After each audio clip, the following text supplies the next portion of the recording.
ಓಂ ಶ್ರೀ ಗುರು ಬಸವಲಿಂಗಾಯ ನಮಃ. ನಾರಿಯೊಬ್ಬಳು ಬಂದು ಭಾರಿಯಬ್ಬರ ಹೊತ್ತು ಆರೂಢ ಭಿಕ್ಷೆ ಬೇಡ್ಯಾಳು ಸುವಿ ನಮ್ಮ ವೀರ ಬಸವಣ್ಣ ಬರುವಾಗ ಸುವಿ. ಇದು 12ನೇ ಶತಮಾನದ ಒಂದು ಕಾಲಜ್ಞಾನ ವಚನ. ಈ ಕಾಲಜ್ಞಾನಕ್ಕೆ ಸರಿಯಾಗಿ ಆ ಕಾಲಜ್ಞಾನವನ್ನು ಸಾಕಾರಗೊಳಿಸೋದಕ್ಕಾಗೇನೋ ಎಂಬಂತೆ ಅವತರಿಸಿ ಬಂದಿರತಕ್ಕಂಥವರು ಚಿನ್ಮೂಲಾದ್ರಿಯ ಚಿತ್ಕಳೆಯಾಗಿರುವ ಪರಮ ಪೂಜ್ಯ ಶ್ರೀಮನ್ನಿರಂಜನ ಮಹಾಜಗದ್ಗುರು ಮಾತೆ ಮಹಾದೇವಿ ತಾಯಿಯವರು 1946ರಲ್ಲಿ ಚಿನ್ಮೂಲಾದ್ರಿಯ ಚಿತ್ಕಳೆಯಾಗಿ ಚಿತ್ರದುರ್ಗದಲ್ಲಿ ಡಾಕ್ಟರ್ ಬಸಪ್ಪ ಮತ್ತು ಶರಣೆ ಗಂಗಮ್ಮನವರ ಚಿದ್ಗರ್ಭದಲ್ಲಿ ಜನಿಸಿರ್ತಕ್ಕಂತಹ ರತ್ನ, ಅಮೂಲ್ಯವಾದಂತಹ ರತ್ನ. ಲಿಂಗಾಯತ ಧರ್ಮ, ಲಿಂಗಾಯತ ಸಮಾಜ, ಕನ್ನಡ ನಾಡು, ಭಾರತ ದೇಶ ಎಲ್ಲರಿಗೂ ಕೂಡ ವಿಶ್ವಕ್ಕೆ ಅಮೂಲ್ಯವಾದ ರತ್ನವಾಗಿ ಅವತರಿಸಿರುವಂಥವರು ಪರಮ ಪೂಜ್ಯ ಮಾತಾಜಿಯವರು. ಪ್ರವಚನ ಪಿತಾಮಹರಾದ ಪರಮ ಪೂಜ್ಯ ಲಿಂಗೈಕ್ಯ ಮಹಾಜಗದ್ಗುರು ಲಿಂಗಾನಂದ ಮಹಾಸ್ವಾಮೀಜಿಯವರ ಕರಕಮಲ ಸಂಜಾತರಾಗಿ ವಿಶ್ವದ ಪ್ರಪ್ರಥಮ ಮಹಿಳಾ ಜಗದ್ಗುರು ಎಂಬ ಖ್ಯಾತಿಯನ್ನು ಹೊತ್ತಿರುವ ಜಗತ್ತಿನ ಮೊಟ್ಟ ಮೊದಲ ಮಹಿಳಾ ಜಗದ್ಗುರುಗಳು, ಅಪೂರ್ವ ವಾಗ್ಮಿಗಳು, ಉತ್ತುಂಗ ಸಾಹಿತಿಗಳು, ಕ್ರಾಂತಿಕಾರಿ ಧರ್ಮ ಪ್ರಸಾರಕರು ಆಗಿರುವ ಧರ್ಮ ಕ್ರಾಂತಿಯ ಧೀರ ಯೋಗಿಣಿಯಂದೇ ಪ್ರಖ್ಯಾತರಾಗಿರುವ ಪರಮ ಪೂಜ್ಯ ಮಹಾಜಗದ್ಗುರು ಮಾತಾಜಿಯವರು ಲಕ್ಷಾಂತರ ಭಕ್ತರಿಂದ ಮಾತಾಜಿ ಎಂಬ ಅಭಿಧಾನವನ್ನೇ ಹೊತ್ತು ಕರ್ನಾಟಕ, ಮಹಾರಾಷ್ಟ್ರ, ಆಂಧ್ರ ಪ್ರದೇಶ, ತಮಿಳುನಾಡು, ಗೋವಾ, ಕೇರಳ, ದೆಹಲಿ ಮತ್ತು ಭಾರತದ ಇತರ ರಾಜ್ಯಗಳಿಂದ ಮತ್ತು ದೇಶ ವಿದೇಶಗಳಲ್ಲಿ ಪ್ರಸಿದ್ಧರಾಗಿರುವ ಪರಮ ಪೂಜ್ಯ ಮಾತಾಜಿಯವರು ತಮ್ಮ ಅಮೋಘವಾಣಿಯಿಂದ ಬಸವ ತತ್ವವನ್ನು, ಭಾರತೀಯ ಸಂಸ್ಕೃತಿಯ ಹಿರಿಮೆಯನ್ನು, ಶರಣ ಸಂಸ್ಕೃತಿಯ ಪರಂಪರೆಯ ಒಂದು ವೈಶಿಷ್ಟ್ಯವನ್ನು ದೇಶ ವಿದೇಶಗಳಲ್ಲಿ ಯಶಸ್ವಿಯಾಗಿ ಬಿತ್ತರಿಸುತ್ತಿರುವಂತಹ ಪರಮ ಪೂಜ್ಯ ಮಾತಾಜಿಯವರು ಭಕ್ತಿ, ಜ್ಞಾನ, ವಿರಕ್ತಿಗಳ ದಿವ್ಯ ಸಂಗಮವಾಗಿದ್ದಾರೆ. ಪರಮ ಪೂಜ್ಯ ಲಿಂಗೈಕ್ಯ ಮಹಾಜಗದ್ಗುರು ಲಿಂಗಾನಂದ ಮಹಾಸ್ವಾಮೀಜಿಯವರು ಲಿಂಗೈಕ್ಯರಾದ ನಂತರ 1995ರಲ್ಲಿ ಜೂನ್ 30ರಂದು ಪರಮ ಪೂಜ್ಯ ಲಿಂಗೈಕ್ಯ ಮಹಾಜಗದ್ಗುರು ಲಿಂಗಾನಂದ ಮಹಾಸ್ವಾಮೀಜಿಯವರು ಕ್ರಿಯಾ ವಿಶ್ರಾಂತಿಯನ್ನು ತೆಗೆದುಕೊಂಡರು, ಲಿಂಗೈಕ್ಯರಾದರು. 1996 ಜನವರಿ 13ರಂದು ಪರಮ ಪೂಜ್ಯ ಮಾತಾಜಿಯವರು ಕೂಡಲ ಸಂಗಮದ ಪರಮೋಚ್ಚ ಪೀಠಾಧೀಶರು, ಬಸವ ಧರ್ಮದ ಪರಮೋಚ್ಚ ಪೀಠಾಧೀಶರಾಗಿ ಪೀಠಾರೋಹಣವನ್ನು ಮಾಡಿದರು. ಪರಮ ಪೂಜ್ಯ ಮಾತಾಜಿಯವರು ವಿಶ್ವ ಕಲ್ಯಾಣ ಮಿಷನ್ ವತಿಯಿಂದ ಸುವಿಧಾನ ಸುಗ್ರಂಥ ಮಾಲೆಯ ವತಿಯಿಂದ ಇಲ್ಲಿಯವರೆಗೆ 120 ಉದ್ಗ್ರಂಥಗಳನ್ನು ಪ್ರಕಟಿಸುವುದರ ಮೂಲಕ 100 ಪುಸ್ತಕಗಳನ್ನು ಸ್ವತಃ ತಾವೇ ಬರೆಯುವುದರ ಮೂಲಕ ಜಗತ್ ಪ್ರಸಿದ್ಧರಾಗಿದ್ದಾರೆ. ಪರಮ ಪೂಜ್ಯ ಮಾತಾಜಿಯವರು ಬರೆದಿರತಕ್ಕಂತಹ ಶ್ರೇಷ್ಠ ಕೃತಿಗಳಲ್ಲಿ ಒಂದಾದ ಜಗನ್ಮಾತೆ ಅಕ್ಕ ಮಹಾದೇವಿಯವರ ಜೀವನ ಕುರಿತಾದಂತಹ ತರಂಗಿಣಿ ಮತ್ತು ಸಾಮಾಜಿಕ ಕಾದಂಬರಿ ಹೆಪ್ಪಿಟ್ಟ ಹಾಲು ಮತ್ತು ಬಸವ ತತ್ವ ದರ್ಶನ ಪುಸ್ತಕಗಳು, ಬಸವ ಧರ್ಮದ ಸಂಸ್ಕಾರಗಳು, ಬಸವ ದರ್ಶನ ಮತ್ತು ಬಸವ ವಚನ ದೀಪ್ತಿ ಇಂತಹ 100 ಗ್ರಂಥಗಳನ್ನು ಬರೆದಿರುವಂತಹ ಪರಮ ಪೂಜ್ಯ ಮಾತಾಜಿಯವರು ಉತ್ತುಂಗ ಸಾಹಿತಿಗಳು. ಅಷ್ಟೇ ಅಲ್ಲ, ಅಮೋಘವಾಣಿಯಿಂದ ತಮ್ಮ ಪ್ರವಚನಗಳನ್ನು ಸಿಡಿಗಳ ಮೂಲಕ, DVD ಮೂಲಕ, ಕೆಸೆಟ್ಗಳ ಮೂಲಕ ಪ್ರಚಾರ ಮಾಡ್ತಾ ಇರುವಂತಹ ಪರಮ ಪೂಜ್ಯ ಮಾತಾಜಿಯವರು ಕ್ರಾಂತಿಯೋಗಿ ಬಸವಣ್ಣ ಅನ್ನುವಂತಹ ಚಲನಚಿತ್ರವನ್ನು ನಿರ್ಮಾಣ ಮಾಡುವುದರ ಮೂಲಕ ಈ ಒಂದು ಸಮಾಜಕ್ಕೆ ಗುರು ಬಸವಣ್ಣನವರ ಪರಿಚಯವನ್ನು ಮಾಡಿಕೊಟ್ಟಂತಹ ಮಹಾನ್ ಚೇತನ ಪರಮ ಪೂಜ್ಯ ಮಾತಾಜಿಯವರು. ಪೂಜ್ಯ ಮಾತಾಜಿಯವರ ಮೊದಲ ಕಾದಂಬರಿ ಹೆಪ್ಪಿಟ್ಟ ಹಾಲು. ಈ ಹೆಪ್ಪಿಟ್ಟ ಹಾಲು ಕಾದಂಬರಿಗೆ ರಾಜ್ಯ ಸಾಹಿತ್ಯ ಅಕಾಡೆಮಿಯ ಬಹುಮಾನ ಬಂದಿದೆ. ಆಮೇಲೆ ಅಕ್ಕ ಮಹಾದೇವಿಯವರ ಜೀವನವನ್ನು ಕುರಿತಾದ ತರಂಗಿಣಿ ಪೂಜ್ಯ ಮಾತಾಜಿಯವರ ಸಿದ್ಧಹಸ್ತದಲ್ಲಿ ರೂಪುಗೊಂಡಂತಹ 2ನೆಯ ಕಾದಂಬರಿ. ಈ ಅನೇಕ ಗ್ರಂಥಗಳನ್ನು, ಹಿಂದೂ ಯಾರು, ಲಿಂಗಾಯತ ಧರ್ಮದ ಕೈಪಿಡಿ, ಇಂತಹ ಒಂದು ಗ್ರಂಥಗಳನ್ನು, ಶ್ರೇಷ್ಠವಾದಂಥ ಕೃತಿಗಳನ್ನು ಪರಮ ಪೂಜ್ಯ ಮಾತಾಜಿಯವರು ರಚಿಸಿದ್ದಾರೆ. ಅವರ ಹಸ್ತದಲ್ಲಿ ಇಂಥ ಅನೇಕ ಗ್ರಂಥಗಳು ಮತ್ತು ಧರ್ಮ ಪ್ರಚಾರವನ್ನು ಮಾಡೋದಕ್ಕೆ ಯಾವ ಯಾವ ಸಾಧನಗಳನ್ನು ಬಳಸ್ಕೊಳ್ಬೇಕು ಅನ್ನೋಂಥದ್ದನ್ನು ನಾವು ಎಲ್ಲರೂ ಕೂಡ ಇವತ್ತು ಪೂಜ್ಯ ಮಾತಾಜಿಯವರಿಂದಲೇ ಕಲಿಬೇಕಾದಂಥದ್ದು. ಒಂದು ಉಂಗುರದಿಂದ ಹಿಡ್ಕೊಂಡು ಚಲನಚಿತ್ರದವರೆಗೆ, ಕ್ಯಾಸೆಟ್ನಿಂದ ಹಿಡ್ಕೊಂಡು DVDಗಳವರೆಗೆ ಪ್ರತಿಯೊಂದು ಸಾಧನಗಳನ್ನು ಬಳಸಿಕೊಂಡು ಬಸವ ಧರ್ಮವನ್ನು ದೇಶ ವಿದೇಶಗಳಲ್ಲಿ ಪರಮ ಪೂಜ್ಯ ಮಾತಾಜಿಯವರು ಬಿತ್ತರಿಸ್ತಾ ಇದ್ದಾರೆ. ಮತ್ತು ಸಂಘಟನಾತ್ಮಕವಾಗಿ ಎಲ್ಲ ಕಡೆಯಲ್ಲೂ ಕೂಡ ರಾಷ್ಟ್ರೀಯ ಬಸವದಳಗಳನ್ನು ಸ್ಥಾಪನೆ ಮಾಡೋದ್ರ ಮೂಲಕ ಇವತ್ತು ಸಾವಿರಾರು ಶಾಖೆಗಳು, ಲಕ್ಷಾಂತರ ಜನ ಕಾರ್ಯಕರ್ತರು ಪರಮ ಪೂಜ್ಯ ಮಾತಾಜಿಯವರ ಮಾರ್ಗದರ್ಶನದಲ್ಲಿ ಬಸವ ತತ್ವದ ಪ್ರಚಾರಕ್ಕಾಗಿ, ಲಿಂಗಾಯತ ಧರ್ಮದ ಪ್ರಚಾರಕ್ಕಾಗಿ ಕ್ರಿಯಾಮೂರ್ತಿಗಳಾಗಿ ಮತ್ತು ಬಸವ ಭಕ್ತರಾಗಿ, ಜಂಗಮ ಮೂರ್ತಿಗಳಾಗಿ ಇವತ್ತು ನಾಡಿನಾದ್ಯಂತ ಎಲ್ಲ ಕಡೆಯಲ್ಲೂ ಕೂಡ ಪ್ರಚಾರ ಮಾಡ್ತಾ ಇದ್ದಾರೆ ಅನ್ನೋದನ್ನು ನಾವು ನೋಡ್ತಾ ಇದ್ದೇವೆ. ಕೂಡಲ ಸಂಗಮವನ್ನು ಲಿಂಗಾಯತ ಧರ್ಮದ ಧರ್ಮಕ್ಷೇತ್ರ, ಪವಿತ್ರವಾದಂಥ ಕ್ಷೇತ್ರ, ಮುಸಲ್ಮಾನರಿಗೆ ಹೇಗೆ ಮೆಕ್ಕಾ ಮತ್ತು ಮದಿನಾ ಪವಿತ್ರ ಕ್ಷೇತ್ರಗಳು, ಆ ರೀತಿಯಲ್ಲಿ ಲಿಂಗಾಯತ ಧರ್ಮದ ಅನುಯಾಯಿಗಳಿಗೆ, ಬಸವ ತತ್ವದ ಅನುಯಾಯಿಗಳಿಗೆ ವಿಶ್ವಗುರು ಬಸವಣ್ಣನವರ ವಿದ್ಯಾಭೂಮಿ, ತಪೋಸ್ಥಾನ ಹಾಗೂ ಐಕ್ಯ ಕ್ಷೇತ್ರವಾಗಿರ್ತಕ್ಕಂತಹ ಕೂಡಲ ಸಂಗಮ ಇದು ಪವಿತ್ರವಾದಂಥ ಕ್ಷೇತ್ರ. ವರ್ಷಕ್ಕೆ ಒಮ್ಮೆಯಾದರೂ ನಾವು ಬಸವ ಧರ್ಮದ ಸಂಸ್ಥಾಪನಾ ದಿನ ಜನವರಿ 14ರಂದು ಎಲ್ಲರೂ ಬಸವ ಭಕ್ತರೆಲ್ಲರೂ ಸೇರಿ ಸಮುದಾಯ ಪ್ರಾರ್ಥನೆಯನ್ನು ಮಾಡಬೇಕು, ಸಾಮೂಹಿಕ ಇಷ್ಟಲಿಂಗ ಪೂಜೆಯಲ್ಲಿ ಭಾಗಿಗಳಾಗಬೇಕು, ಗಣಲಿಂಗ ದರ್ಶನವನ್ನು ಮಾಡಬೇಕು ಅನ್ನುವಂತಹ ನಿಯಮವನ್ನು ವಿಧಿಸಿ ಈ ಶರಣ ಮೇಳವನ್ನು ಪ್ರಾರಂಭ ಮಾಡಿದರು. 24 ಶರಣ ಮೇಳಗಳು ಅತ್ಯಂತ ಯಶಸ್ವಿಯಾಗಿ ಜರುಗಿವೆ. ಈಗ ನಾವು 25ನೆಯ ಶರಣ ಮೇಳ ಬೆಳ್ಳಿ ಹಬ್ಬ ಆಚರಣೆಯಲ್ಲಿ ಒಂದು ಸಂಭ್ರಮದಲ್ಲಿದ್ದೇವೆ. ಇಂತಹ ಒಂದು ಬೆಳ್ಳಿ ಹಬ್ಬದ ಶರಣ ಮೇಳಕ್ಕೆ ಲಕ್ಷ ಲಕ್ಷ ಸಂಖ್ಯೆಯಲ್ಲಿ ಶರಣರು ಕರ್ನಾಟಕ ಮಾತ್ರವಲ್ಲ ಬೇರೆ ಬೇರೆ ರಾಜ್ಯಗಳಿಂದ ಆಗಮಿಸ್ತಾ ಇದ್ದಾರೆ. ಈ ಸಂದರ್ಭದಲ್ಲಿ ಪರಮ ಪೂಜ್ಯ ಮಾತಾಜಿಯವರ 26 DVD-ಗಳನ್ನು, ಪ್ರವಚನದ DVD-ಗಳನ್ನು ವಿಶ್ವ ಕಲ್ಯಾಣ ಮಿಷನ್ ವತಿಯಿಂದ ನಿರ್ಮಾಣ ಮಾಡಲಾಗ್ತಾ ಇದೆ. ಇನ್ನು ಹಿಂದೆಯೂ ಕೂಡ ಅನೇಕ CD-ಗಳನ್ನು ಮತ್ತು ಪ್ರವಚನದ DVD-ಗಳನ್ನು ಕೂಡ ನಿರ್ಮಾಣ ಮಾಡಲಾಗಿದೆ.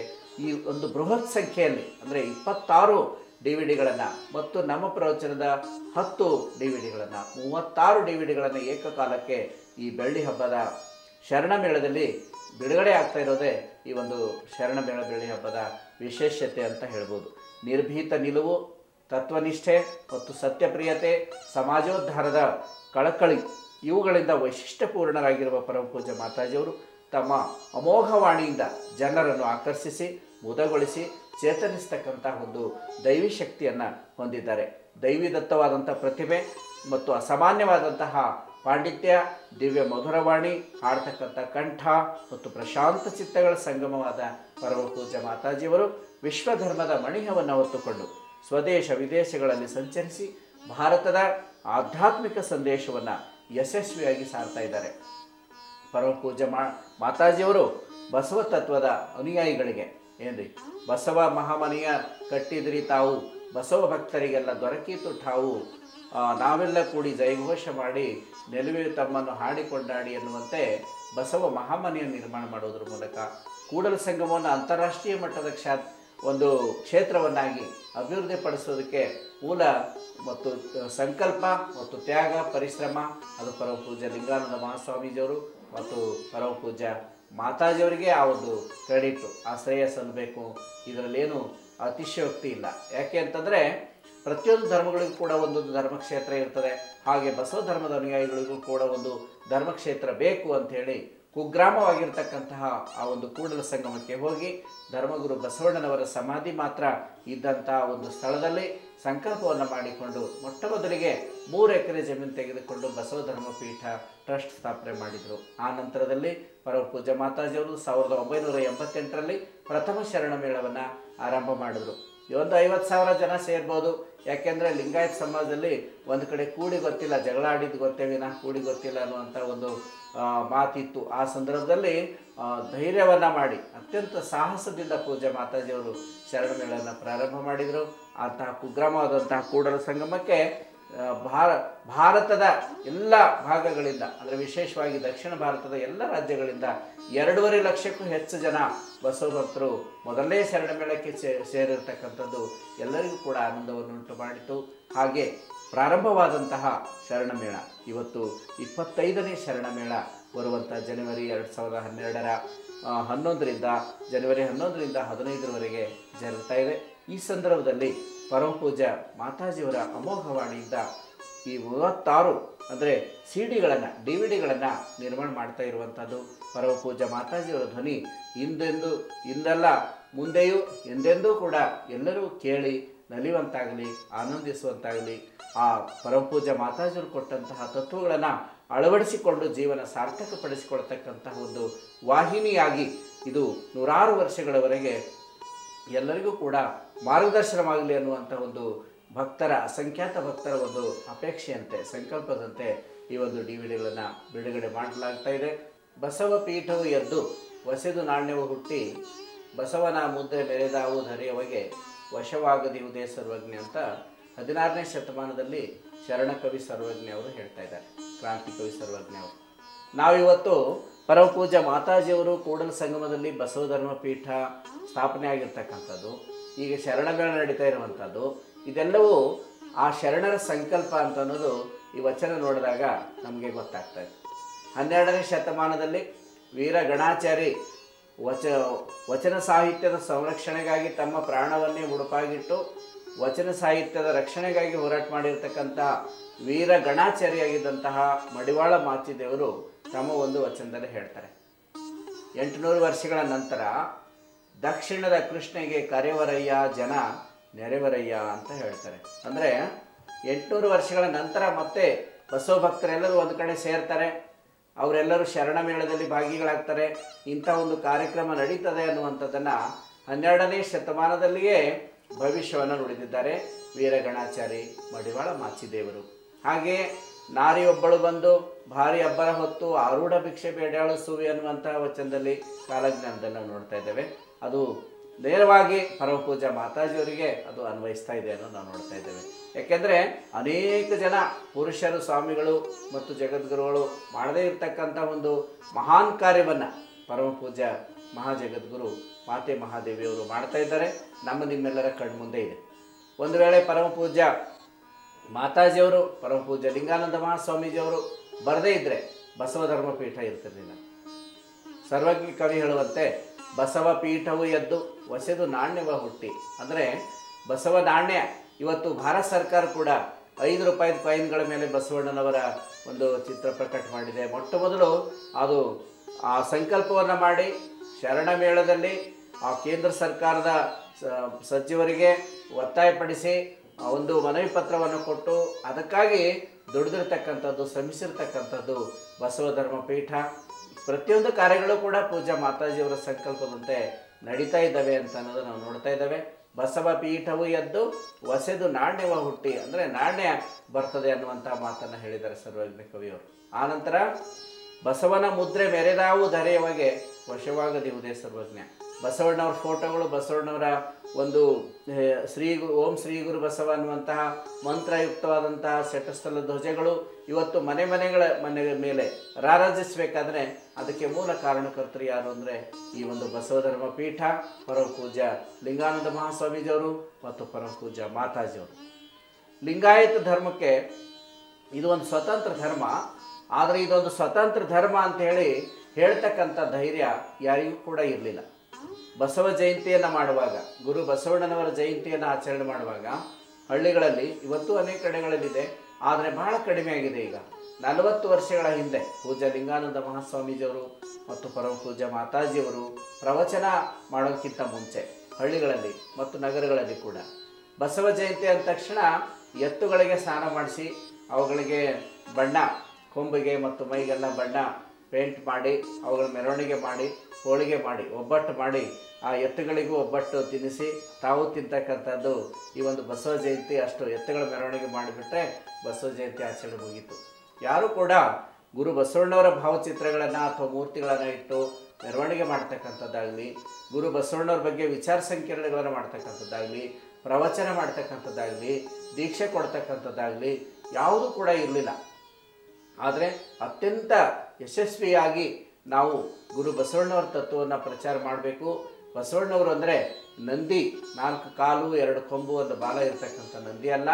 ಬಸವಣ್ಣನವರು ಅಂದರೆ ಲಿಂಗಾಯತ ಧರ್ಮದ ಸಂಸ್ಥಾಪಕರು, ಈ ಬಸವ ಧರ್ಮದ ಸಂಸ್ಥಾಪಕರು ಅಂತಕ್ಕಂಥ ಮಾತನ್ನು, ಪ್ರವಾದಿಗಳು ಅನ್ನುವಂಥ ಮಾತನ್ನು, ಈ ವಿಚಾರವನ್ನು ಸಮಾಜಕ್ಕೆ ತಿಳಿಸಿಕೊಟ್ಟವರು ಈ ಪೂಜ್ಯದ್ವಯರು, ಪೂಜ್ಯ ಲಿಂಗಾನಂದ ಮಹಾಸ್ವಾಮೀಜಿಯವರು ಮತ್ತು ಪರಮ ಪೂಜ್ಯ ಮಾತಾಜಿಯವರು. ಬಸವನ ಮುದ್ರೆ ಮೆರೆದಾವು ಅಂದಾಗ ಇವತ್ತು ನಾವು ಪ್ರತಿ ಮನೆಗಳಲ್ಲೂ ಬಸವ ಜಯಂತಿ ಆಗಿರ್ಬೋದು, ಬಸವ ಪಂಚಮಿ ಆಗಿರ್ಬೋದು, ಆ ಕಾರ್ಯಕ್ರಮಗಳಲ್ಲಿ ಮತ್ತು ಅನೇಕ ಜನ ನಮ್ಮ ರಾಷ್ಟ್ರೀಯ ಬಸವಣ್ಣದ ಶರಣರು ಪ್ರತಿಯೊಬ್ಬರು ಪ್ರವಚನಗಳನ್ನು ಕೇಳಿ ಯಾರು ಪ್ರಭಾವಿತರಾಗಿದ್ದಾರೆ ಅವರೆಲ್ಲರ ಮನೆಗಳ ಮೇಲೆ ನಾವು ಷಟ್ಕೋನ ಬಸವ ಮಂತ್ರ ಹೊಂದಿರತಕ್ಕಂಥ ಒಂದು ಧ್ವಜವನ್ನು ನಾವು ಹಾಕಿದ್ದು ನಾವು ನೋಡ್ತಾ ಇದ್ದೇವೆ. ಅಂದರೆ ಲಿಂಗಾಯತ ಧರ್ಮ ಒಂದು ಸ್ವತಂತ್ರ ಧರ್ಮ, ಧರ್ಮಗುರು ಬಸವಣ್ಣನವರೇ ಇದರ ಸಂಸ್ಥಾಪಕರು, ಮತ್ತು ಪ್ರತಿಯೊಂದು ಧರ್ಮ ಹೇಗೆ ಒಂದು ಕ್ಷೇತ್ರವನ್ನು ಹೊಂದಿರ್ತದೋ ಆ ರೀತಿಯಲ್ಲಿ ಲಿಂಗಾಯತ ಧರ್ಮ ಕ್ಷೇತ್ರ ಕೂಡಲ ಸಂಗಮ ಮತ್ತು ಶರಣಭೂಮಿ ಬಸವ ಕಲ್ಯಾಣ ಅನ್ನೋದನ್ನು ಪರಮ ಪೂಜ್ಯ ಮಾತಾಜಿಯವರು ಗುರುತಿಸಿದರು. ಪರಮ ಪೂಜ್ಯ ಮಾತಾಜಿಯವರು 2002ರಲ್ಲಿ ಅಲ್ಲಿ 3 ಎಕರೆ ಜಮೀನು ಮೊದಲು ಖರೀದಿಸಿದರು. ಆ ನಂತರದಲ್ಲಿ ಈಗ 20 ಎಕರೆ ಇದೆ. ಆ ಒಂದು ಕ್ಯಾಂಪಸ್ ಬಸವ ಧರ್ಮ ಪೀಠ ಅಲ್ಲಿ ಸ್ಥಾಪನೆ ಮಾಡದೇ ಇದ್ದರೆ, ಅಲ್ಲಮ ಪ್ರಭುದೇವರ ಶೂನ್ಯ ಪೀಠವನ್ನು ಬಸವ ಕಲ್ಯಾಣದಲ್ಲಿ ಸ್ಥಾಪನೆ ಮಾಡದೇ ಇದ್ದರೆ, ಮುಂಚೆ ನಾವು ಪರಿಸ್ಥಿತಿ ಎಲ್ಲರಿಗೂ ಗೊತ್ತಿದೆ. ಗುರು ಬಸವಣ್ಣನವರು ನಡೆದಾಡಿರ್ತಕ್ಕಂತಹ ಒಂದು ಪವಿತ್ರ ಭೂಮಿಯಲ್ಲಿ ಅನೇಕ ಐತಿಹಾಸಿಕವಾದಂತಹ ಗವಿಗಳು ಹಾಳು ಬಿದ್ದಿದ್ದನ್ನು ನಾವು ನೋಡ್ತಾ ಇದ್ದೀವಿ. ಆದರೆ ಪೂಜ್ಯ ಮಾತಾಜಿಯವರು ಬಸವ ಕಲ್ಯಾಣಕ್ಕೆ ಪ್ರವೇಶ ಮಾಡಿದ ನಂತರ, ಅಲ್ಲಿ ಬಸವ ಮಹಾಮನೆಯನ್ನು ಸ್ಥಾಪನೆ ಮಾಡಿದ ನಂತರ, ಅಲ್ಲಮ ಪ್ರಭುದೇವರ ಶೂನ್ಯ ಪೀಠ ಸ್ಥಾಪನೆ ಮಾಡಿ ಆದ ನಂತರ ಕೆಲವೇ ದಿವಸಗಳಲ್ಲಿ ಕರ್ನಾಟಕ ಸರ್ಕಾರ ಕೂಡ ಬಸವ ಕಲ್ಯಾಣ ಅಭಿವೃದ್ಧಿ ಪ್ರಾಧಿಕಾರವನ್ನು ಮಾಡಿತು. ಸರ್ಕಾರದ ವತಿಯಿಂದಲೂ ಕೂಡ ಈಗ ಅನೇಕ ಸಾರ್ವಜನಿಕ ಕಾರ್ಯಗಳನ್ನು, ರಸ್ತೆ ನಿರ್ಮಾಣ ಮಾಡ್ತಕ್ಕಂಥದ್ದು, ಗವಿಗಳ ಒಂದು ಪುನರುಜ್ಜೀವನ ಮಾಡ್ತಕ್ಕಂಥದ್ದು, ಎಲ್ಲ ಕಾರ್ಯಗಳನ್ನು ಕೂಡ ಇವತ್ತು ಜೀರ್ಣೋದ್ಧಾರ ಮಾಡ್ತಕ್ಕಂಥ ಕಾರ್ಯವನ್ನು ಸರ್ಕಾರ ಕೂಡ ಮಾಡ್ತಾ ಇದೆ ಅನ್ನೋದು ನೋಡ್ತಾ ಇದ್ದೇವೆ.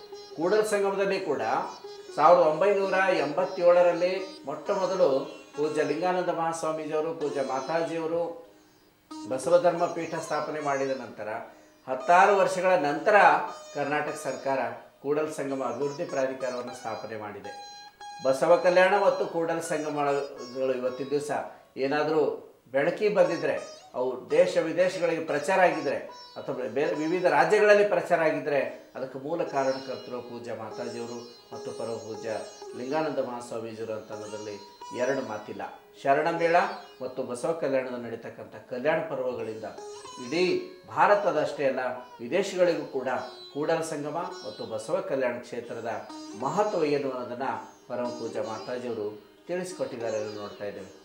ಮೊಟ್ಟ ಮೊದಲಿಗೆ ಪೂಜ್ಯ ಲಿಂಗಾನಂದ ಮಹಾಸ್ವಾಮೀಜಿಯವರು, ಲಿಂಗೈಕ್ಯ ಮಹಾಜಗದ್ಗುರು ಪ್ರವಚನ ಪಿತಾಮಹರಾದಂತಹ ಲಿಂಗಾನಂದ ಮಹಾಸ್ವಾಮೀಜಿಯವರು ಕರ್ನಾಟಕದ ಸಾಂಸ್ಕೃತಿಕ ಕ್ಷೇತ್ರವಾಗಿರ್ತಕ್ಕಂತಹ ರಾಜಧಾನಿ ಎನಿಸಿರುವಂತಹ ಧಾರವಾಡದಲ್ಲಿ ಜಗನ್ಮಾತಾ ಅಕ್ಕ ಮಹಾದೇವಿ ಅನುಭವ ಪೀಠವನ್ನು ಸ್ಥಾಪನೆ ಮಾಡಿದರು. ಅದು ಆದಿಶರಣರ ಸಂಕಲ್ಪನೆ. ಮಹಿಳೆಯರಿಗೂ ಕೂಡ ಒಂದು ಗುರುಪೀಠ ಬೇಕು. 12ನೇ ಶತಮಾನದಲ್ಲಿ ಗುರು ಬಸವಣ್ಣನವರು ಈ ಲಿಂಗಾಯತ ಧರ್ಮದಲ್ಲಿ ಯಾವುದೇ ಒಂದು ಸ್ತ್ರೀ ಪುರುಷ ಅನ್ನುವಂಥ ಲಿಂಗ ಭೇದ ಆಗಲಿ, ಮೇಲು ಕೀಳು ಅನ್ನುವಂಥ ಜಾತಿ ಭೇದ ಆಗಲಿ, ಶ್ರೀಮಂತ ಬಡವ ಅನ್ನುವಂಥ ವರ್ಗ ಭೇದವಾಗಲಿ ಇಲ್ಲ. ಜಾತಿ, ವರ್ಗ, ವರ್ಣ, ಲಿಂಗ ಭೇದ ಇಲ್ಲದೆ ಎಲ್ಲರೂ ಕೂಡ ಈ ಧರ್ಮದಲ್ಲಿ ಸಮಾನರು ಅನ್ನುವಂತಹ ತತ್ವವನ್ನು 12ನೇ ಶತಮಾನದಲ್ಲಿ ಗುರು ಬಸವಣ್ಣವರು ಕೊಟ್ಟರು.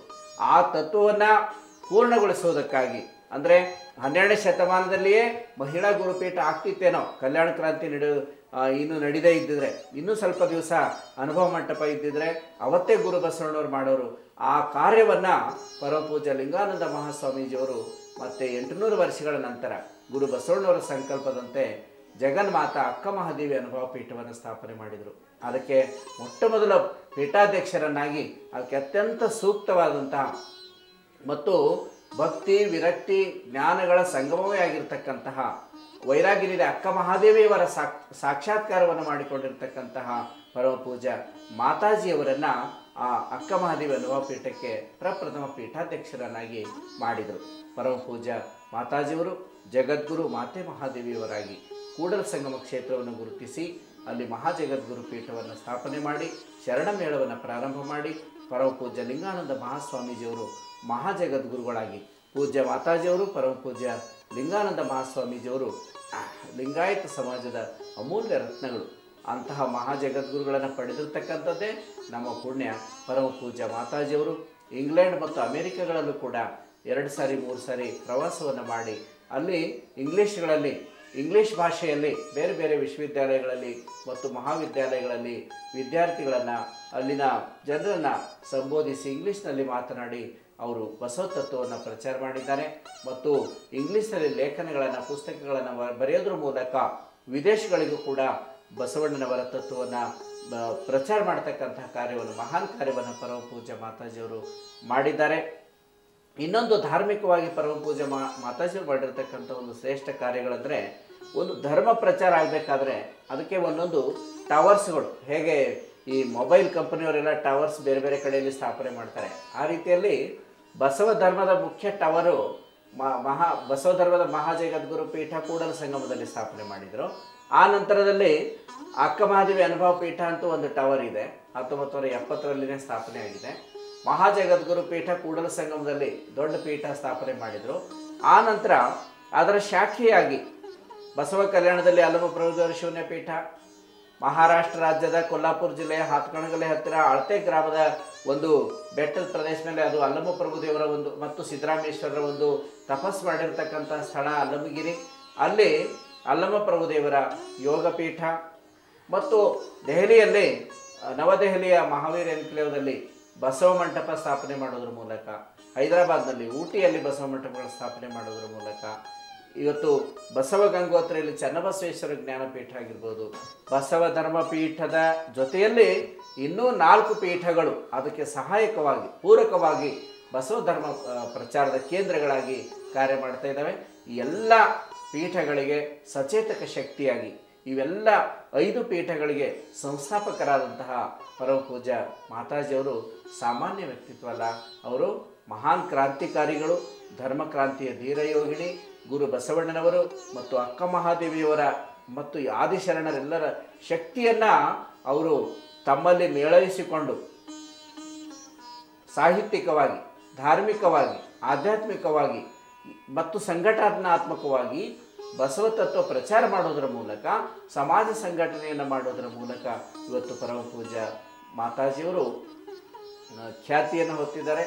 ಪರಮ ಪೂಜ್ಯ ಮಾತಾಜಿಯವರು ಮಾಡ್ತಕ್ಕಂತಹ ಕಾರ್ಯಗಳು ಇಂದಲ್ಲ ಸಾವಿರಾರು ವರ್ಷಗಳು ಕಳೆದರೂ ಕೂಡ ಅವು ಶಾಶ್ವತವಾಗಿ ಉಳಿತಕ್ಕಂತಹ ಕಾರ್ಯಗಳನ್ನು ಮತ್ತು ಬಸವ ಕಲ್ಯಾಣದಲ್ಲಿ 108 ಅಡಿ ಪುತ್ಥಳಿ ಯೋಜನೆ, ಶರಣಗ್ರಾಮ ಯೋಜನೆ ಮತ್ತು ಬಸವೇಶ್ವರ ಗವಿ, ಅಕ್ಕ ಮಹಾದೇವಿ ಗವಿ ಇವುಗಳನ್ನು ನಿರ್ಮಾಣ ಮಾಡುವುದರ ಮೂಲಕ ಒಂದು ಶಾಶ್ವತವಾದಂತಹ ಕಾರ್ಯವನ್ನು ಪರಮ ಪೂಜ್ಯ ಮಾತಾಜಿಯವರು ಮಾಡಿದ್ದಾರೆ. ಇನ್ನೂ 100 ಕಾಲ ಪರಮ ಪೂಜ್ಯ ಮಾತಾಜಿಯವರು ಆರೋಗ್ಯವಾಗಿ ಉಳಿದು ನಿಮ್ಮೆಲ್ಲರಿಗೂ ಲಕ್ಷಾಂತರ ಭಕ್ತರಿಗೆ ಮಾರ್ಗದರ್ಶನ ಮಾಡಿರ್ತಕ್ಕಂಥ ಒಂದು ಶಕ್ತಿಯಾಗಿ ಅವರು ಆಯುಷ್ಯ ಆರೋಗ್ಯ ಅವರಿಗೆ ಇನ್ನೂ ಹೆಚ್ಚು ಶಕ್ತಿಯನ್ನು ಗುರು ಬಸವಣ್ಣವರು ಕರುಣಿಸಲಿ ಅಂತ ತಿಳ್ಕೊಂಡು ಹಾರೈಸ್ತಾ ಇದ್ದೇನೆ. ಎಲ್ಲರಿಗೂ ಶರಣ. ಓಂ ಶ್ರೀ ಗುರು ಬಸವ ಲಿಂಗಾಯ ನಮಃ. ವಿಶ್ವ ಕಲ್ಯಾಣ ಮಿಷನ್ ಸಂಸ್ಥೆಯು ಪ್ರವಚನದ DVD ಸಮರ್ಪಿಸ್ತಾ ಇದೆ. ಪ್ರವಚನ ಅನ್ನುವಂತಹ ವಿಶೇಷವಾದ ವಾಗ್ಮಿತ್ವದ ಮೂಲಕವಾಗಿ ಪರಮ ಪೂಜ್ಯರಾದ ಲಿಂಗೈಕ್ಯ ಮಹಾಜಗದ್ಗುರು ಲಿಂಗಾನಂದ ಮಹಾಸ್ವಾಮೀಜಿಯವರು ಅದ್ಭುತವಾದ ಒಂದು ಕ್ರಾಂತಿಯನ್ನೇ ಮಾಡಿದರು. ಧರ್ಮದ ಕಡೆಗೆ ಜನ ಬರೆದಾಗ ಧರ್ಮವನ್ನು ಅವರ ಕಡೆಗೆ ಒಯ್ಯಬೇಕು ಎನ್ನುವಂತಹ ವಿಶೇಷವಾದ ಘೋಷಣೆಯೊಡನೆ ನಾಡಿನಾದ್ಯಂತ ಪ್ರವಾಸವನ್ನು ಮಾಡಿ ಪ್ರವಚನಗಳನ್ನು ಮಾಡಿದರು. ಈ ಒಂದು ಪ್ರವಚನಗಳ ಪರಿಣಾಮ ಅನ್ನೋದು ಎಷ್ಟು ಪ್ರಮಾಣದಲ್ಲಿ ಆಯಿತು ಅಂತ ಹೇಳಿದರೆ, ಅವರ ಪ್ರವಚನ ನಡೀತಾ ಇದ್ದಂತಹ ಊರಿನಲ್ಲಿ ಇಡೀ ಊರು, ಶಾಲೆ, ಕಾಲೇಜು ಎಲ್ಲಿ ನೋಡಿದರೂ ಕೂಡ ಅದರದ್ದೇ ಸುದ್ದಿ, ಟಾಕ್ ಆಫ್ ದ ಟೌನ್ ಅನ್ನೋ ರೀತಿಯಲ್ಲಿ ಇರ್ತಾಯಿತ್ತು. ಮತ್ತು ಭಾಳಷ್ಟು ಜನಗಳ ಜೀವನವನ್ನು ಅದು ಪರಿವರ್ತನೆ ಮಾಡಿತು. ಪೂಜ್ಯರು ಪ್ರಾರಂಭ ಮಾಡಿದಂಥ ಈ ಪ್ರವಚನದ ಶೈಲಿಯನ್ನು ಅವರ ನಂತರ ನಾನು ಈಗ ನಮ್ಮ ಅನೇಕ ಶಿಷ್ಯರುಗಳು ಇದನ್ನು ಮುಂದುವರಿಸ್ಕೊಂಡು ಬಂದಿದ್ದೇವೆ. ಪ್ರವಚನ ಅಂದರೆ ಒಂದು ರೀತಿಯಲ್ಲಿ ಇದು ಪ್ರಸಾದವಿದ್ದ ಹಾಗೆ, ಜ್ಞಾನದ ಪ್ರಸಾದ, ನೆತ್ತಿಯ ಪ್ರಸಾದ. ಶರೀರದ ಅನ್ನವನ್ನು ಉಣ್ಣುವುದರಿಂದ ಭೌತಿಕ ಶರೀರಕ್ಕೆ ಶಕ್ತಿ ಬಂದರೆ, ಈ ಜ್ಞಾನ ಪ್ರಸಾದದಿಂದ ಆತ್ಮಬಲ ವೃದ್ಧಿ ಆಗ್ತಾ ಇದೆ, ಶಾಂತಿ ಸಿಗ್ತಾ ಇದೆ, ಜೀವನಕ್ಕೆ ಒಂದು ಮಾರ್ಗದರ್ಶನ ಸಿಗ್ತಾ ಇದೆ. ಹೀಗಾಗಿ ಪ್ರವಚನಗಳ ಮೂಲಕವಾಗಿ ಬಹಳ ದೊಡ್ಡ ಪರಿಣಾಮ ಸಮಾಜದ ಮೇಲೆ ಆಗುತ್ತೆ. ಇದಕ್ಕೆಲ್ಲ ಪ್ರೇರಕರು ಪೂಜ್ಯ ಲಿಂಗಾನಂದ ಸ್ವಾಮೀಜಿಯವರು ಅಂತ ತಿಳಿಸ್ತಾ, ಇಂಥ ಒಂದು ಪ್ರವಚನಗಳ ಒಂದು DVD-ಯನ್ನು, CD ತಟ್ಟೆಗಳನ್ನು ಮಾಡಬೇಕು ಅಂತ ಹೇಳಿ ಸಂಕಲ್ಪ ಮಾಡಿಕೊಂಡಾಗ, ಅದರಲ್ಲಿಯೂ ಶರಣಮೇಳ 25ನೇ ಶರಣಮೇಳಕ್ಕೆ 25 ಧ್ವನಿ ಸುರುಳಿಗಳನ್ನು ಬಿಡುಗಡೆ ಮಾಡಬೇಕು ಅಂತ ಹೇಳಿ ವಿಚಾರ ಮಾಡಿದಾಗ ನಮ್ಮ ಅನೇಕ ದಾನಿಗಳು ಮುಂದೆ ಬಂದರು. ಅವುಗಳನ್ನು ವೆಚ್ಚವನ್ನು ಭರಿಸಲಿಕ್ಕೆ ಮುಂದೆ ಬಂದು ಸಹಾಯವನ್ನು ಮಾಡಿದ್ದಾರೆ. ಹೀಗಾಗಿ ಇವತ್ತಿನ ಈ ಒಂದು 25ನೇ ಶರಣ ಮೇಳದಲ್ಲಿ ನಾವು 25 ಸಿಡಿಗಳನ್ನು ಬಿಡುಗಡೆ ಮಾಡಲಿಕ್ಕೆ ಅವಕಾಶ ಸಿಕ್ಕಿದೆ. ಆದ್ದರಿಂದ ಇನ್ನು ಮುಂದೆ ನೀವು ಪ್ರವಚನವನ್ನು ಕೇಳಲಿದ್ದೀರಿ. ನಿಮ್ಮ ಎಲ್ಲರಿಗೂ ಕೂಡ ಆಯುಷ್ಯ, ಆರೋಗ್ಯ, ಭಾಗ್ಯ, ಸಕಲ ಸಂಪತ್ತು ಪ್ರಾಪ್ತಿಯಾಗಲಿ ಅಂತೇಳಿ ನಾನು ಹಾರೈಸಿ ಈ ಒಂದು ಧ್ವನಿ ಸುರುಳಿಗಳನ್ನು ನಿಮಗೆ ಸಮರ್ಪಿಸ್ತಾ ಇದ್ದೇವೆ. ಶರಣು ಶರಣಾರ್ಥಿ. ಅಮೆರಿಕಾದಲ್ಲಿ ಉದ್ಯೋಗಿಗಳಾಗಿರುವಂಥ ವಾಣಿ ಮತ್ತು ಮಹೇಶ್ ಅವರು ಈ ಪ್ರವಚನದ ಒಂದು ಧ್ವನಿ ಸುರುಳಿಗಾಗಿ 20,000 ರೂಪಾಯಿಗಳ ಒಂದು ಭಕ್ತಿಪೂರ್ವಕವಾದ ದೇಣಿಗೆಯನ್ನು ಕೊಟ್ಟಿದ್ದಾರೆ. ವಾಣಿ ಬಳ್ಳಾರಿಯ ಶರಣ ಉಜ್ಜಿನಪ್ಪ ಅವರ ಸುಪುತ್ರಿ. ಅವರಿಗೆ ಧರ್ಮದಲ್ಲಿ ಅನನ್ಯವಾದಂಥ ಆಸಕ್ತಿ. ಕಲ್ಯಾಣೀಕರಣವನ್ನು ಇಲ್ಲಿಂದ ತರಿಸ್ಕೊಂಡು ಓದ್ತಾ ಇದ್ದಾರೆ. ಇಲ್ಲಿಗೆ ಬಂದಾಗ, ನಮ್ಮ ದೇಶಕ್ಕೆ ಬಂದಾಗ ಇಲ್ಲಿಂದ ಸಾಹಿತ್ಯವನ್ನು, ಕ್ಯಾಸೆಟ್ಗಳನ್ನು ಎಲ್ಲವನ್ನು ಸಂಗ್ರಹಿಸಿಕೊಂಡು ಹೋಗ್ತಾರೆ. ಏಕೆಂದರೆ ಬಸವ ಧರ್ಮದ ಬಗ್ಗೆ ಹೆಚ್ಚು ತಿಳ್ಕೊಳ್ಬೇಕು ಅನ್ನುವಂಥ ಕಳಕಳಿ ವಾಣಿ ಮತ್ತು ಮಹೇಶ್ ಉಭಯತರಲ್ಲಿ ಕೂಡ ಇದೆ. ಇದಕ್ಕೆ ಮುಖ್ಯ ಕಾರಣರು ಅಂದರೆ ತಂದೆ ಉಜ್ಜಿನಪ್ಪನವರು, ಅವರು ತಾಯಿ ತಿಪ್ಪಮ್ಮ. ಆ ತಾಯಿ ತಂದೆ ಉಜ್ಜಿನಪ್ಪ ತಿಪ್ಪಮ್ಮ ಅವರು ಕೊಟ್ಟಿರುವಂಥ ಸಂಸ್ಕಾರ ಮಕ್ಕಳು ಮೊಮ್ಮಕ್ಕಳಿಗೆ ಹರಿದು ಬರ್ತಾ ಇದೆ. ಪ್ರತಿಯೊಬ್ಬರಿಗೂ ದೀಕ್ಷೆಯನ್ನು ಮಾಡಿಸ್ತಾರೆ, ಮಕ್ಕಳಿಗೆ ಲಿಂಗಧಾರಣೆಯನ್ನು ಮಾಡ್ತಾರೆ. ಏಕೆಂದರೆ ಕೇವಲ ಧನಮೋಹದಿಂದ ಕೂಡಿರುವಂಥ ವಿದೇಶಗಳಲ್ಲಿ ಸೇರಿ ನಮ್ಮ ಮೂಲ ಧರ್ಮ ಸಂಸ್ಕೃತಿಯನ್ನು ಮರೆಯಬಾರದು ಅನ್ನುವಂಥ ಕಳಕಳಿ ಉಜ್ಜಿನಪ್ಪ ತಿಪ್ಪಮ್ಮ ಅವ್ರದ್ದು. ಹೀಗಾಗಿ ಅವರು ತಮ್ಮ ಮಕ್ಕಳಿಗೂ ಕೂಡ ಅದೇ ಸಂಸ್ಕಾರವನ್ನು ನೀಡಿದ್ದಾರೆ. ವಾಣಿ ಜೊತೆಗೆ ಮಹೇಶ್ ಅವರು ಕೂಡ ಸಂಪೂರ್ಣ ಸಹಕಾರ ಇದಕ್ಕೆ ನೀಡ್ತಾ ಇದ್ದಾರೆ. ಹೀಗಾಗಿ ನಾವು ಈ ಒಂದು ಧ್ವನಿ ಸುರುಳಿಯನ್ನು ಮಾಡ್ತಾ ಇದ್ದೀವಿ ಅನ್ನುವಂಥ ಸೂಚನೆಯನ್ನು ನೀಡೋದೇ ತಡ ಅವರು ವಾಣಿ ಮಹೇಶ್ ಅವರು ಅಮೆರಿಕಾದಿಂದ ಈ ಧ್ವನಿ ಸುರುಳಿಗಾಗಿ 20,000 ರೂಪಾಯಿಗಳನ್ನು ಮತ್ತು 25ನೇ ಶರಣ ಮೇಳಕ್ಕಾಗಿ 30,000 ರೂಪಾಯಿಗಳನ್ನು, ಹೀಗೆ 50,000 ರೂಪಾಯಿಗಳ ಚೆಕ್ಕನ್ನು ತಕ್ಷಣವೇ ಕಳಿಸ್ಕೊಟ್ಬಿಟ್ರು. ಹೀಗಾಗಿ ಅವರ ಒಂದು ಔದಾರ್ಯವನ್ನು ನೋಡಿದಾಗ ನಮಗೆ ತುಂಬ ಸಂತೋಷ ಅನ್ನಿಸ್ತಾ ಇದೆ. ಇಂಥ ದಾನಿಗಳಿದ್ದರೆ ಧರ್ಮ ಬೆಳೆಯೋದರಲ್ಲಿ ಯಾವ ಒಂದು ಆತಂಕವೂ ಇಲ್ಲ ಅಂತ ಕೂಡ ನಮ್ಗೆ ಅನ್ನಿಸ್ತಾ ಇದೆ. ಆದ್ದರಿಂದ ವಾಣಿ ಮತ್ತು ಮಹೇಶ್ ದಂಪತಿಗಳಿಗೆ, ಅವರ ಮುದ್ದು ಮಕ್ಕಳಿಗೆ, ಅವರ ಸಮಸ್ತ ಪರಿವಾರಕ್ಕೆ ಸೃಷ್ಟಿಕರ್ತ ಲಿಂಗದೇವ ಧರ್ಮಗುರು ಬಸವಣ್ಣನವರು ಆಯುಷ್ಯ, ಆರೋಗ್ಯ, ಭಾಗ್ಯ, ಸಕಲ ಸಂಪತ್ತನ್ನು ಕೂಡ ಅನುಗ್ರಹಿಸಲಿ ಅಂಥೇಳಿ ನಾನು ಹಾರೈಸ್ತಾ ಇದ್ದೇನೆ.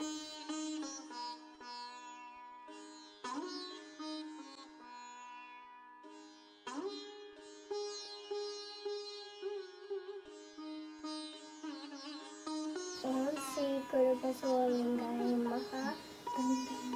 ನೀನು ತಾಯ ನೀನು ಬಂದ ನೀನು ಬಳಗ ನೀನು ನೀನಲ್ಲದೆ ಮತ್ತಾರು ಎಲ್ಲವಯ್ಯ ಹೆಂಗಮದೇವ ನೀನಲ್ಲದೆ ಮತ್ತಾರು ಎಲ್ಲವಯ್ಯ ಹಳಲತ್ತು ನೀರಲತ್ತು ಹಳಲತ್ತು ನೀನಲತ್ತು ಮಾರಿ ಮಾರಿ ಕೆಟ್ಟರು ಮನವಲ್ಲದೆ ನೀಡಿ ಕೆಟ್ಟರು ನಿಜವಲ್ಲದೆ ಮಾಡುವ ನೀಡುವ ನಿಜವಲ್ಲದೆ ನಮ್ಮ ಕೊಡಲ ಸಂಗಮ ದೇವ ಮಾರಿ ಮಾರಿ ಕೆಟ್ಟರು ಮನವಲ್ಲದೆ ನೀಡಿ ಕೆಟ್ಟರು ನಿಜವಲ್ಲದೆ ಎತ್ತನ ಕೋಗಿಲೆ ಎತ್ತನ ಸಂಬಂಧವಯ್ಯ ಎತ್ತನ ಲಿಂಗಾಯಿ ಸಮತಲ ಉಪ್ಪು ಎತ್ತ ಸಂಬಂಧವಯ್ಯ ಸ್ವರಲಿಂಗವು ಎನಗುವೆಂದು ಎತ್ತ ಸಂಬಂಧವಯ್ಯ ಮರ ಎತ್ತನ ಕೋಗಿಲೆ ಎತ್ತನ ಸಂಬಂಧವಯ್ಯ ಜಯ ಬಸವರಾಜ ಭಕ್ತ ಜನ ಸುರೂಜ ಜಯತು ಮಹಾಕಾರಣಿ ಕಲಿಂಗದೇವ ಘನ ತೇಜ ಜಯತು ಕರುಣಾ ಸಿಂಧು ಭಜತ ಜನ ಬಂಧು ಜಯ ಇಷ್ಟದಾಯಕ ರಕ್ಷಿಸು ಶ್ರೀ ಗುರು ಬಸವ ರಕ್ಷಿಸು ಶ್ರೀ ಗುರು ಬಸವ ಶರಣಾರ್ಥಿ.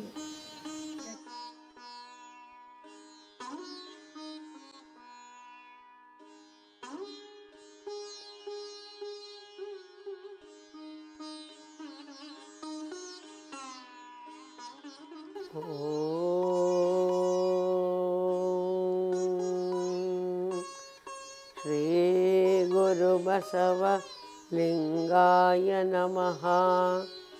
ಬಸವಂ ಪ್ರಣವಾಕಾರಂ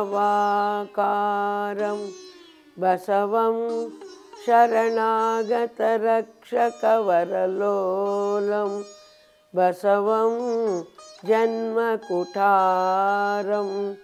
ಬಸವಂ ನಮಾಮಿ ಶ್ರೀ ಗುರು ಬಸವೇಶಂ. ಸೃಷ್ಟಿಕರ್ತನು ಸರ್ವಶಕ್ತನೂ ಆದ ಲಿಂಗದೇವನನ್ನು ಹೃನ್ಮಂದಿರದಲ್ಲಿ ಸ್ಮರಿಸಿ, ಧರ್ಮಕರ್ತ ಮಂತ್ರಪುರುಷ ಗುರು ಬಸವಣ್ಣವರನ್ನು ಮನದಲ್ಲಿ ಧ್ಯಾನಿಸಿ, ಪರಮ ಪೂಜ್ಯರಾದ ಪ್ರವಚನ ಪಿತಾಮಹ ಜಗದ್ಗುರು ಲಿಂಗಾನಂದ ಅಪ್ಪಾಜಿಯವರನ್ನು ಮನದಲ್ಲಿ ನೆನೆದು ಇಲ್ಲಿ ಸಮಾವೇಶವಾದ ಎಲ್ಲ ಶರಣ ಬಂಧುಗಳೇ, ತಮ್ಮೆಲ್ಲರಿಗೂ ಶರಣು ಶರಣಾರ್ಥಿ. ಶ್ರೀ ಗುರು ವಚನೋಪದೇಶವನಾಲಿಸಿ ದಾಗಳಹುದು ನರರಿಗೆ ಮುಕುತಿ. ಶ್ರೀ ಗುರು ವಚನೋಪದೇಶವನಾಲಿಸಿ ದಾಗಳಹುದು ನರರಿಗೆ ಮುಕುತಿ. ದುರಿತ ಕರ್ಮವ ನೊಲ್ಲದಿರು ಪುಣ್ಯವನೇ ಮಾಡು ಹರನಡಿವಿಡಿ ಶಾಂತರೊಡನಾಡು. ಕರುಣವಿರಲಿ ಜೀವರೊಳು ನೀತಿವಿದನಾಗು. ಕರುಣವಿರಲಿ ಜೀವರೊಳು ನೀತಿವಿದನಾಗು. ಪೊರೆ ಪೊರ್ದಿದರನೆಂದು ಬೆಸಸುವ. ಶ್ರೀ ಗುರು ವಚನೋಪದೇಶವನಾಲಿಸಿ ದಾಗಳಹುದು ನರರಿಗೆ ಮುಕುತಿ. ನಿಂದಿಸಿ ನುಡಿಯದಿರಾರನು ಮನಸ್ಸಿಗೆ ಬಂದಂತೆ ನಡೆಯದಿರಿಹದಲ್ಲಿ. ಕೊಂದು ಒಡೆಯದಿರು ಕಾಮಾದಿಗಳನ್ನು. ಕೊಂದು ಒಡೆಯದಿರು ಕಾಮಾದಿಗಳನ್ನು. ಜಯಿಸೆಂದು ಕೈವಿಡಿದನು ಗ್ರಹಿಸುವ. ಶ್ರೀ ಗುರು ವಚನೋಪದೇಶವನಾಲಿಸಿ ದಾಗಳಹುದು ನರರಿಗೆ ಮುಕುತಿ. ಭಾವಮಾಲೆಗಲಸು ಪುಸಿಯದಿರು ಎಡರು ಬಂದು ಕವಿಯಲಂಜದಿರು ಸಂಪದದೋಳು. ತವೆ ಮದವಳಿದಿರು ತತ್ವ ಸಂತತಿಯನು ತವೆ ಮದವಳಿದಿರು ತತ್ವ ಸಂತತಿಯನು ವಿವರಿಸಿ ನೋಡೆಂದು ತಿಳುಪುವ ಶ್ರೀ ಗುರು ವಚನೋಪದೇಶವನಾಲಿಸಿ ದಗಳವುದು ನರರಿಗೆ ಮುಕುತಿ ಬಳಸದಿರದ್ವೈತವನು ಬಾಹ್ಯದಲ್ಲಿ ನಿನ್ನೊಳಗೆ ಭಾವನೆಯೊಡಗೂಡು ತಿಳಿದು ಸಮಯ ನಿಷ್ಠೆ ಗಲಿವೇದ ವಿಧ ಭಕ್ತಿ ತಿಳಿದು ಸಮಯ ನಿಷ್ಠೆ ಗಲಿವೇದ ವಿಧ ಭಕ್ತಿಗಳನಗಲದಿರೆಂದು ಉಸುರುವ ಶ್ರೀ ಗುರು ವಚನೋಪದೇಶವನಾಲಿಸಿ ದಗಳವುದು ನರರಿಗೆ ಮುಕುತಿ ಆರು ನಾನೆಂದು ವಿಚಾರಿಸು ವಿಷಮ ಸಂಸಾರವಿದನು ಕನಸೆಂದರಿ ಮಾರಮರ್ದನ ಶಂಭು ಲಿಂಗವನೊಲಿಸಿ ಮಾರಮರ್ದನ ಶಂಭು ಲಿಂಗವನೊಲಿಸಿ ಗಂಭೀರ ಸುಖದೋಳಿಂದರು ಪೂವ ಶ್ರೀ ಗುರು ವಚನೋಪದೇಶವನಾಲಿಸಿ ದಗಳವುದು ನರರಿಗೆ ಮುಕುತಿ ನಿನ್ನ ದಿನ ಅಷ್ಟಾವರಣಗಳಲ್ಲಿ